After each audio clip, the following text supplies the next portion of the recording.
Many years ago, a steam train ran between San Francisco and Santa Cruz. It ran along the coast and stopped at many of the beaches. It was probably one of the most beautiful train rides you could have taken anywhere in the world, all except for a short section of the track where it ran through one small part of Pacifica.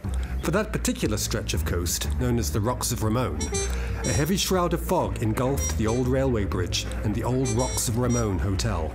The train driver and regular passengers were all used to this and knew to take along a blanket and a woolly hat to put on when the temperature dropped. Passengers who were taking the trip for the first time would wonder what was happening, as people began to wrap themselves when there seemed to be glorious sunshine.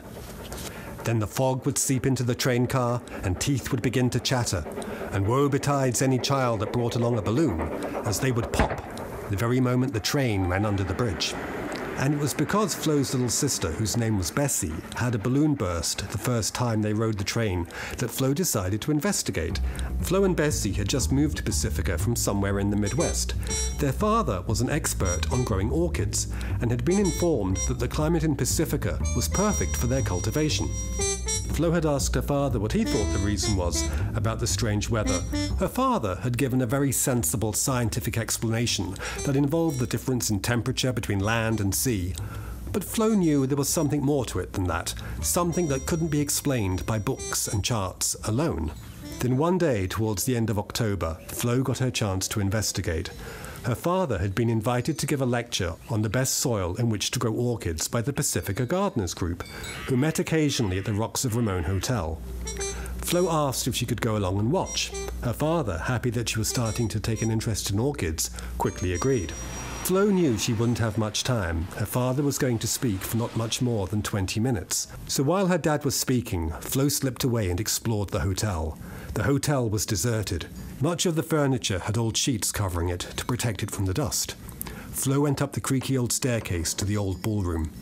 You could see that it had once been beautiful and that many a great party had been held there. The chandelier still twinkled through the layers of dust, and there was a pleasant scent like expensive perfume still in the air.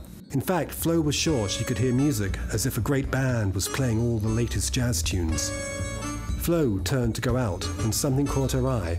Something floating in time to the ghostly music. Could it be? Surely not. Flo didn't believe in such things. Her father had told her not to, and he was a man of, well, if not science exactly, then certainly botany. Flo turned round to look, but whatever it was had now vanished. Flo continued on up the stairs.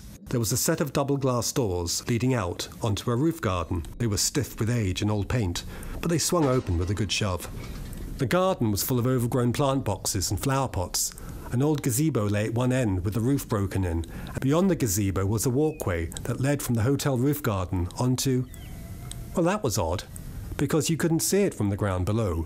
But there was a walkway that led from the hotel roof garden right on to the old railway bridge.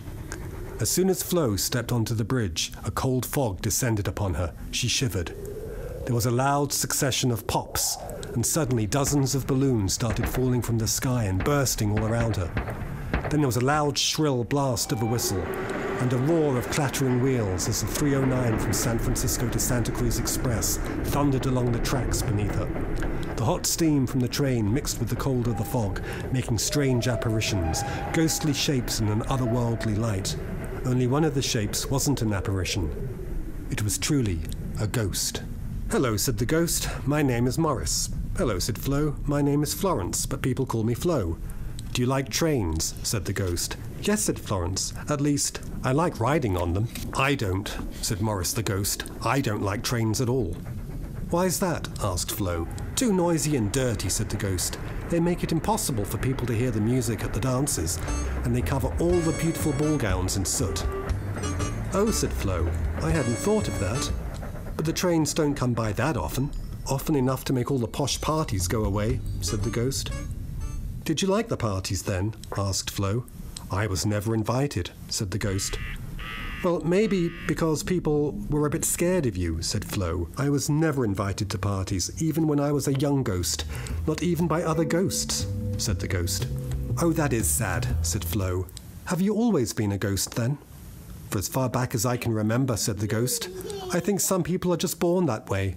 as ghosts. So, if you were never invited to the big parties at the hotel, said Flo, why do you miss them so much? Because I liked haunting them, said the ghost.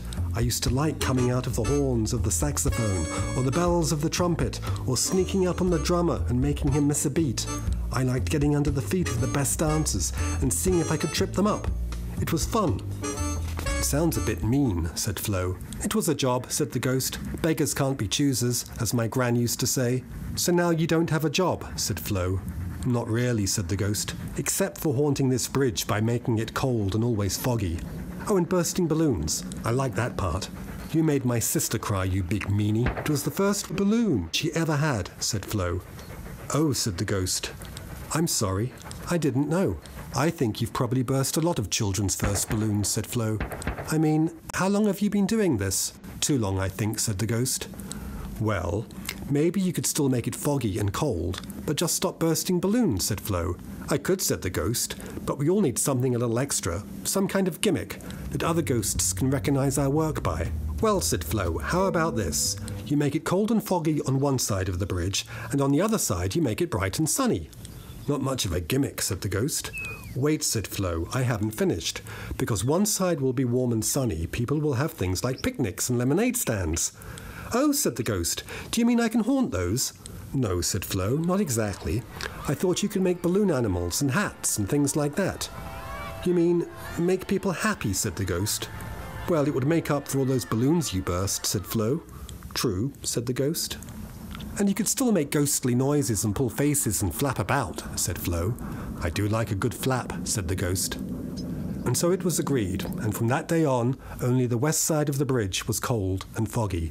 Balloons no longer burst, except by natural causes, and picnics and lemonade stands took place in glorious sunshine, with the accompaniment of some rather odd and ghostly, but nonetheless free, balloons.